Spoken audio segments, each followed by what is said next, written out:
Isso. Isso, obrigado, Zarias. Obrigado. Então você tem 3 minutos para concluir e falar contra ou a favor de qualquer palestrante. Eu não vou fazer nenhum questionamento agora, porque é no terceiro bloco. Certo. Eu gostaria só de fazer um apontamento que nos chama muita atenção. O grande engano do tempo do fim é a adoração. E a Fala mais Satã próximo do está microfone. tendo total sucesso. Eu deixo aqui para o terceiro bloco, para meditarmos todos aqui, né? A versão do grego, do hebraico, do aramaico. Em que versão, então, devemos crer? Sabemos, como investigador da história profética, estou falando agora em profecia, o que nós estamos lendo? A história da história. Sabemos que existem judeus católicos, preparados pelos jesuítas para reescrever a história. Devemos estar atentos a isso. Ficar esperto. Eles reescreveram a história. Homens de diversas nações, mantendo a sua identidade, como judeu, como católico, escrevendo e reescrevendo a palavra. E vi aqui, eu percebi aqui que existem traduções que foram jesuítas que escreveram, mas são judeus. E isso está na história. E como eu saber se não estou vendo a história da história? Realmente, estamos no tempo do fim. Amém. O grande pesadelo dos evangélicos já está acontecendo. A Bíblia Sagrada já foi retirada. As minhas considerações depois, dos questionamentos no terceiro bloco. Sim, então, graças a Deus, terminamos aí o segundo bloco. E mais, poderemos ter o intervalo. Ou vamos direto, o que vocês acham? Vamos já direto. tem as perguntas?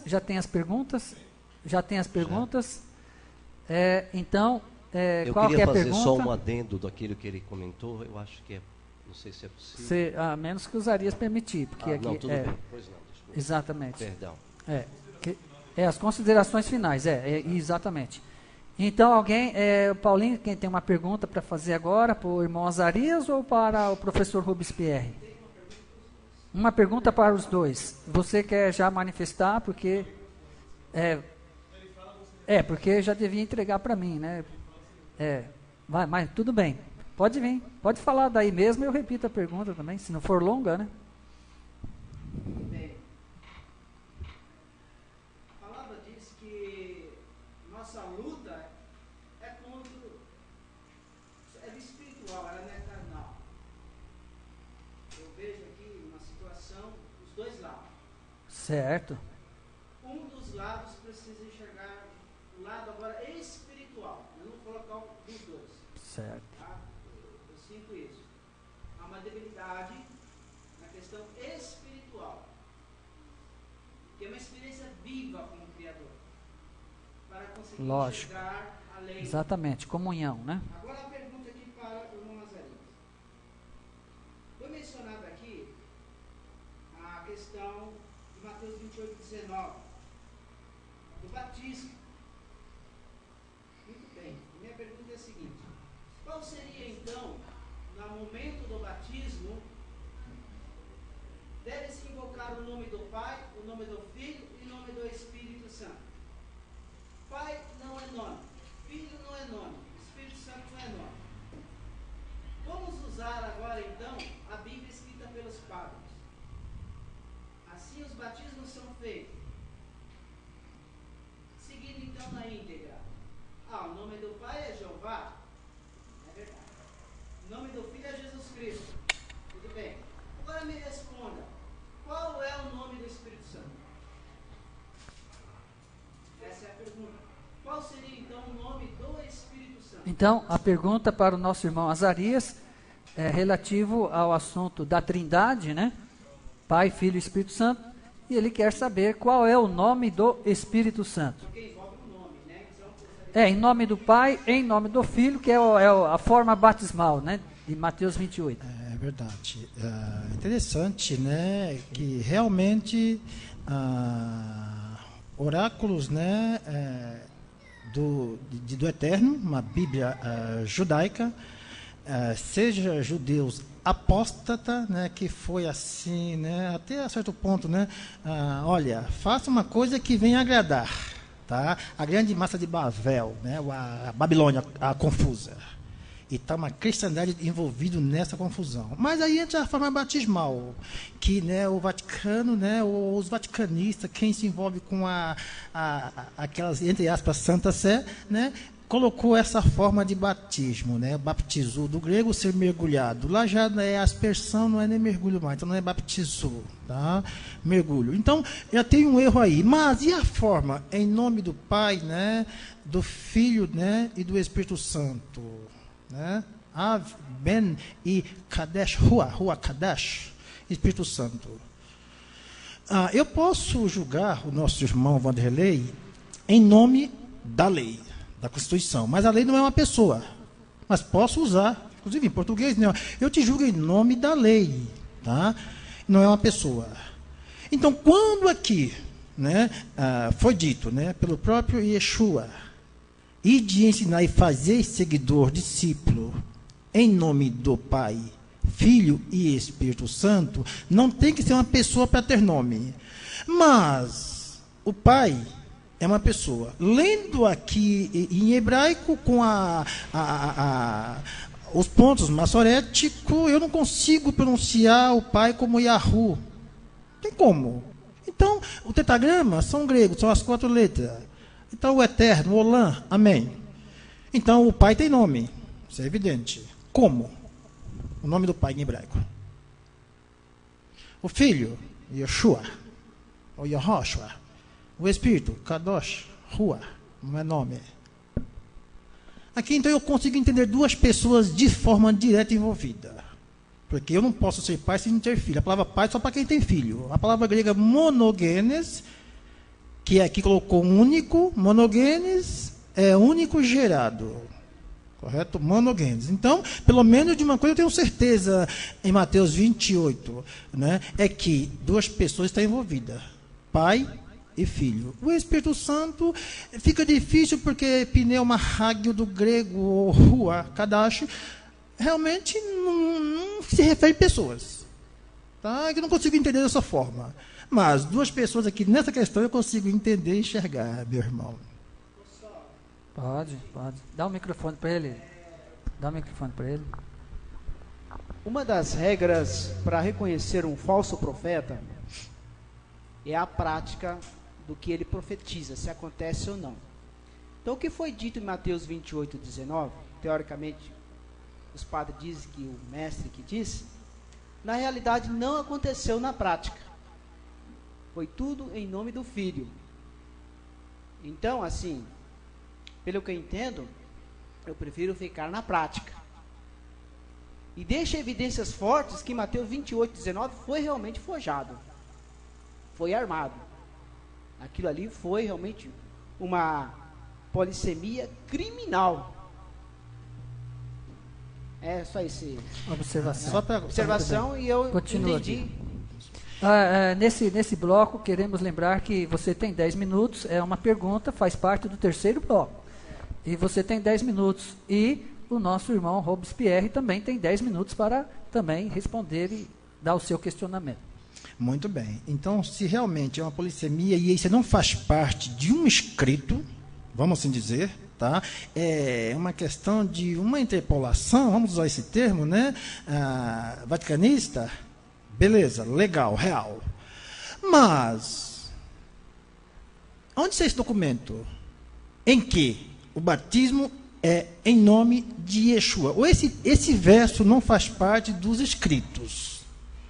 O que eu preciso, eu vou de novo repetir, é de uma Brit Hadashah, em que tem esse texto em nome de Yeshua.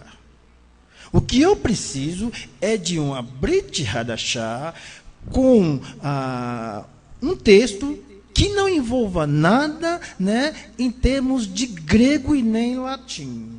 Porque se está escrito, são milhões e milhões de Bíblias, tá? Agora, interessante é que na forma batismal, realmente o Vaticano foi lá e colocou, né, a sua pitadinha raçatânica. Mas não colocou no batismo infantil. Ele não mudou a versão da Bíblia em relação ao Shabat. Ele não mudou a versão da Bíblia em relação às relíquias, imagens. Ele não mudou, e não deveria realmente, Jerônimo, aonde estiver, não faz para ti mais cultura, não faz para ti mais cultura, já que é uma intenção raçatânica de adulterar os oráculos do Eterno. Isso não aconteceu. Então, percebe que nesse contexto teológico, vamos assim dizer, é muito fácil jogar em cima de Babel aquilo que para mim não é proveniente. Realmente, eu não sei em que acreditar. Porque se uma Bíblia de um povo que são massa, que são origem, Vaticano enfia a sua colher e paganizou. Realmente eu não sei em que acreditar. O batismo, porque levou em nome do Pai, Filho e Espírito Santo, não, isso não existe. Eu queria uma Bíblia, eu não sou um texto, porque aí eu posso me colocar uma aqui, copiar e pôr na minha Bíblia. Eu quero base, pelo menos do 2º, 3º século para trás, em que esse texto não faz parte da escrita dos apóstolos. Porque senão não sou eu, Azarias, vai, continua, mas uma massa de pessoas que procuram o caminho, estão todos perdidos. E temos um gato pingado, não dá nem meia dúzia, falei muito, em termos de bilhões de habitantes, gatos pingados que realmente estão corretos, de acordo com a Torá e com Bíblia realmente Brit Hadashah, que são verdadeiras. Mas cadê essa Brit Hadashah que eu não conheço, nunca vi? Eu queria ela para me mudar de conceito, para mim começar a acreditar que eu estou equivocado, que eu estou realmente errado, porque em cima de história, de um, de outro, não me convence. E o que me convence é a Taná e a Brit Hadashah, mas eu quero as verdadeiras, as pseudas não me interessa. Se fica em cima de, olha, mas fulano disse isso, papel, você escreve o que você quiser. Tem um texto que me chama a atenção, em Mateus 27, versículo 6, isso foi o que vacinou o profeta Jeremias, mas quem falou foi Zacarias a respeito daquele campo de sangue. Em todas as Bíblias, inclusive nesta aqui, está falando que foi o Navi Jeremias que disse que aquilo, né, seria comprado por 30 moedas de prata. Mas não está. Um texto do livro de Jó, diz lá a mulher para o seu esposo, amaldiçoa o teu Deus e morre. No hebraico está assim, abençoa Deus e morre. Não é amaldiçoa. Aqui no hebraico, inclusive aqui na poliglota, abençoa Deus e morre. Para quem conhece emenda do Stoferin, entende o assunto. Mas e quem não conhece? Será que vai ter que o mundo todo falar e conhecer hebraico? Fica difícil, porque realmente não é fácil. Isso, então tá bom, passamos para a palavra para o professor Robespierre. 10 minutos. Exatamente é o que fez Babilônia. Babilônia não é boba. Babilônia, ela pega e mistura. Exatamente está aí a técnica de Babilônia. Uma parte ela diz, não farás para ti imagem de escultura. Lembra-te do dia de sábado para o santificar.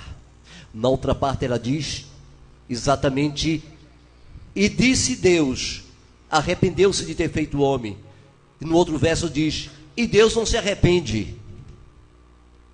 Você está vendo aí uma contradição constante. Por quê? Porque a técnica de Roma era fazer a mescla, era mesclar. É a resposta que eu quero que você entenda. Em termos técnicos, Roma, ela pega exatamente o que é de bom e mistura com aquilo que é ruim. E essa é a resposta. Por que Roma?